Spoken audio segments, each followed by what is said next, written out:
Всем привет, коллеги! Меня зовут Арапова Татьяна Андреевна. Я ветеринарный врач-терапевт. У меня есть узкая специализация. Я уролог-нефролог.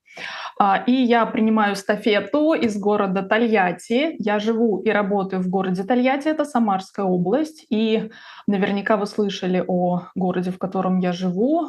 Тольятти славится, естественно, автомобильным заводом, на котором вся Россия ездит на самых замечательных автомобилях. Также славится Жигулевскими горами и жигулевским пивом. А также в нашем городе есть памятник собаке Константину. Это памятник собаке, который ждал своих владельцев, которые разбились в автокатастрофе, и не уходил с места до самой смерти. Но сегодня не об этом. Сегодня мы поговорим о клиническом случае, который произошел у меня. И для нас это достаточно редкая история, поэтому этот случай я решила осветить, скажем так. Итак, клинический случай у нас кошка Коко. Ей на момент поступления ко мне было 4 года. Она поступила ко мне из сторонней клиники, и у нее уже был подтвержденный диагноз уретеролитиаз и обструкция правого мочеточника. Вот так наша Коко выглядит. Она очень красивая, а сейчас она еще и толстая. Что такое уретеролитиаз? Это уретеролит, то есть камень в просвете мочеточника, который может вызывать тотальную или частичную обструкцию мочеточника, вызывает пилоэктазию, то есть дилатацию мочеточника, расширение мочеточника и может приводить к гидронефрозу с дальнейшим нарушением функции органа. У кошек камни в мочеточниках и в почках в подавляющем большинстве случаев состоят из кальция оксалата и нерастворимы. Также уретеролитиаз — это крайне болезненное состояние, которое сложно пропустить, но тем не менее кошки такие животные, которым это удается, которые могут и такую, что называется, адскую боль скрыть, хотя это очень-очень сложно. Вот так выглядел наш камешек в просвете мочеточника. Размер его 25 на 17 миллиметров был. Он вызывал расширение до обструкции, до места обструкции, соответственно, и был достаточно выраженный гидронефроз. Вот так наша почка выглядела. Слева это левая почка, справа, соответственно, правая почка с выраженным расширением лоханки и уже начинающимся гидронефрозом. Собственно, какие для нас это такая достаточно редкая история именно в плане хирургии, именно для нашей клиники и для нашего города. Хирургии мочеточников, потому что это достаточно технически непростая операция, и, как правило, для выполнения этой операции требуется микроскопическое оборудование, которого ни в одной клинике нашего города на данный момент пока нет. И, соответственно, естественно, она уже пришла ко мне с назначенным медикаментозным лечением, и мы вот также продолжили, но, разумеется, медикаментозная терапия хороших результатов не приносит, и все заканчивается в большинстве случаев хирургией.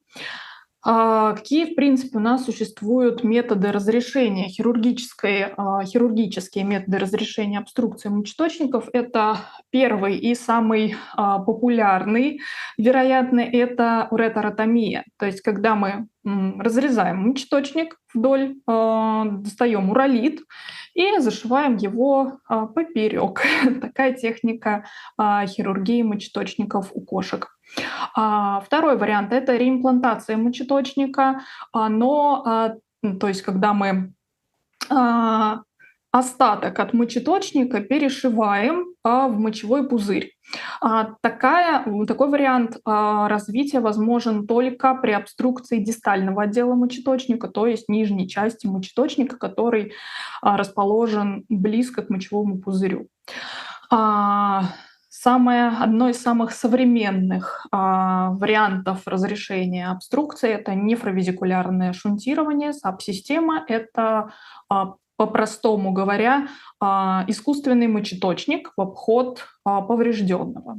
В нашем городе, к сожалению, нефровезикулярное шунтирование не выполняется. Его минусы в том, что это достаточно, в сравнении с остальными вариантами, достаточно дорогое хирургическое вмешательство. Но наши коллеги в Самарской области, из города Самара, благополучно начали устанавливать САП-системы. Это очень здорово. И, в принципе, это такой достаточно серьезный прорыв для Самарской области — установка САП-систем. Четвертый вариант — это стентирование мочеточника. Самый мой нелюбимый вариант из всех, потому что риски инфекции при установке стента в мочеточник достаточно велики, и технически для кошек это сделать тяжело, потому что диаметр мочеточника в норме у кошки составляет 0,4 мм, всего лишь 0,4 мм.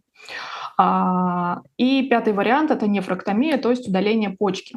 Что, собственно, мы предложили владельцам? Мы могли предложить, в лучшем случае, это уретеротомию, то есть мы обсуждали с владельцами все возможные нюансы, риски. То есть в лучшем случае это решение проблемы после операции, в худшем случае это нефрактомия. Ну, то есть если у нас ничего не получится, либо у нас будут какие-то осложнения, то мы будем вынуждены удалить почку, потому что ее будет продолжать, собственно, раздувать, к сожалению. Вот, владельцы были, большое спасибо им за то, что они были крайне заинтересованы в лечении животного, и это очень большой плюс, когда есть такой хороший коннект с владельцем. Это очень важно. То есть, несмотря на то, что мы обозначили все плюсы и минусы того, что у нас мало опыта проведения таких операций, то, что могут быть осложнения, и уретеротомия — это тоже хирургическая операция, которая имеет большое количество осложнений. Например, это стриктуры, да, патологическое сужение в месте шва может развиться, и, естественно, да, ток мочи из почки будет нарушен. Это тотальная обструкция, да, мочеточника, это риски инфекции и так далее. Ну, то есть у уретеротомии тоже есть свои нюансы хирургические. С какими сложностями мы столкнулись в процессе лечения этого пациента? Ну, точнее, в процессе накануне хирургического лечения КОКО. Это отсутствие микроскопического оборудования. У нас нет микроскопа. Уретеротомия, так как это операция на очень тонких структурах, это достаточно ювелирная, что называется, работа. У нас не было практического опыта проведения хирургии подобного рода, очень мало опыта в хирургии мочеточников. И, конечно же, мы очень боялись возможных осложнений в послеоперационном периоде, но мы всегда были на связи с владельцами, обсуждали это, и они готовы были нас поддержать и согласились в любом случае оперироваться в Тольятти у нас, за что им большое спасибо. Собственно, слева это процесс хирургии. Мы использовали шовный материал полидиоксанон 6 нолей. Это самый тонкий шовный материал, который нам удалось найти в Тольятти. И вот так, собственно, справа выглядел наш камень. Он не рассыпался, потому что это был оксалат кальция, естественно. Вот. Также мы интраоперационно провели выполнение забора мочи из лоханки почки на культуральное исследование мочи, на бак-посев, который пришел, по-моему, там пришла какая-то контаминация, которую мы лечить не стали. То есть там какой-то значимой инфекции в лоханке почки мы не обнаружили. Кошка-кукошка очень достаточно неплохо восстанавливалась после операции. Так она выглядела сразу после в стационаре. Хирургии, в принципе, она начала кушать. Мы ее, естественно, первые дни в условиях стационара хорошенечко обезболивали и старались стабилизировать ее состояние. Потом кошечку отпустили на домашнюю терапию, на применение спазмолитиков, на применение анальгетиков, чтобы как можно больше, как можно мультимодальнее ее обезболить, потому что, конечно же, в послеоперационном периоде мы столкнулись со всеми эмоциональными качелями, которые только могли нас поджидать после хирургии этого пациента. В послеоперационном периоде мы столкнулись с тем, что в месте шва у нас возник отек и начал скапливаться до шва минеральный осадок, соответственно. Но дело в том, что это нормальная история. Конечно, у нас такая тонкая структура, и на месте шва, конечно же, будет отек. Поэтому мы это осложнение мы понимали, что оно будет. Мы включили режим ждуна, мы ждали вот эти и качели эти переживали вместе с владельцами. Было очень иногда хорошо, иногда не очень. То есть кошка то ела, то не ела. Вот такие у нас. То была рвота какая-то эпизодическая. Мы меняли, постоянно жонглировали терапией, и дело дошло даже до платифилина, о котором я узнала на лекции Галины Грачевой. Это реаниматолог, достаточно известный. Вот. Спасибо ей за то, что она дала нам узнать, что такое платифилин. Вот. И, соответственно, мы его тоже также использовали. Самое, естественно, страшное, чего мы боялись, какого осложнения, это стриктура в месте шва. То есть это патологическое сужение, фиброз и отсутствие оттока мочи из лоханки почки. Но, к счастью, где-то через месяц мы, пережив все 7 кругов ада и переживаний, добились хорошего результата. У нас лоханка постепенно начала уменьшаться. Вот так лоханка выглядела в апреле. Кошку мы оперировали в начале апреля. Вот, то есть по сравнению с тем, что было при поступлении, конечно же, это гораздо лучше, но это не тот результат, да, 85 миллиметров лоханка — это не тот результат, которого как бы мы хотим добиться. Но это уже гораздо лучше, чем было, и это говорит, в принципе, о положительной динамике в этой ситуации. Вот. И к концу нашего лечения, вот, то есть у нас мониторинг происходит периодически этого пациента. И вот в июне 2024 года, то есть через, там, получается, чуть больше месяца, лоханка у нас уменьшилась до 25 миллиметров. На данный момент этот пациент, у него наблюдается синдром большая малая почка. Это синдром после как раз-таки результат обструкции мочеточников. И когда мы на УЗИ как случайную находку обнаруживаем вот этот синдром большая малая почка, то это нам говорит о том, что, скорее всего, кошка как раз-таки пережила обструкцию мочеточника, с чем мы ее, собственно, и поздравляем. Но, тем не менее, та почка, которая подверглась гидронефрозу, конечно же, она структурно изменена и ее функция снижена. На данный момент кошка, вот буквально 10 марта они приходили на обследование, ее правая почка в размере изменена, уменьшена, она такая, как скукоженная, что называется. Правая больше гораздо, чем левая, точнее, наоборот, левая больше, чем правая. На данный момент это пациент первой и второй стадии ХБП по Айрис.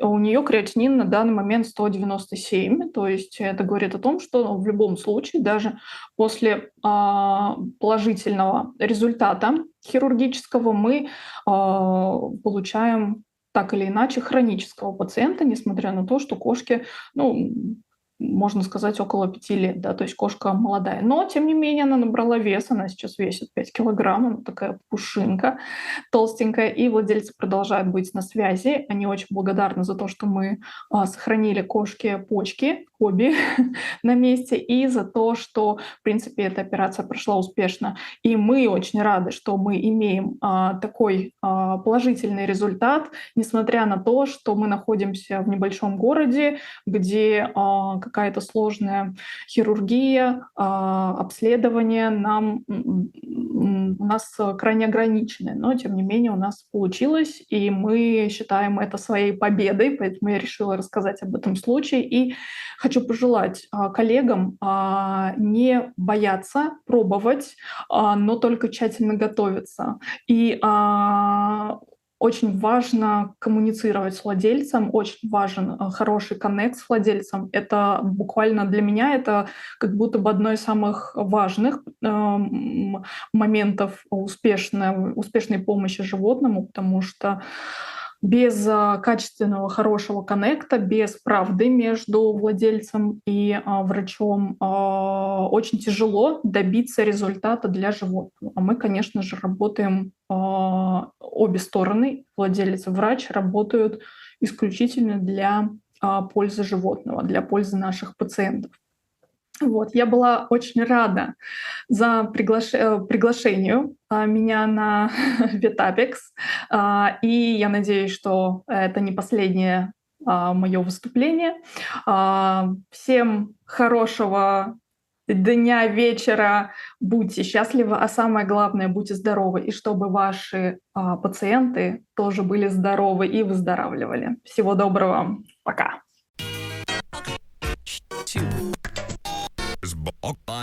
Hey! Hey!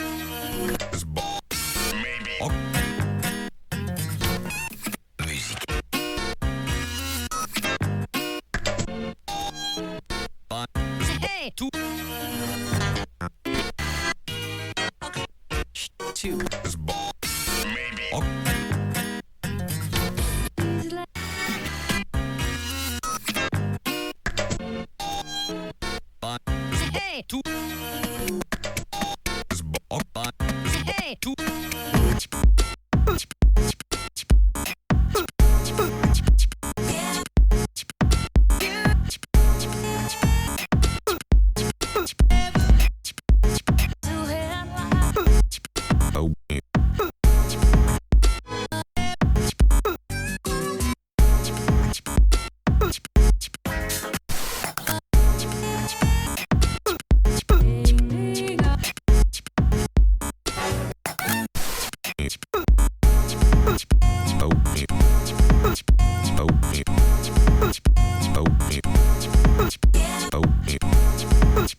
Вера Юрьевна Александрова, я ветеринарный врач-терапевт, и я принимаю участие в проекте VetApex.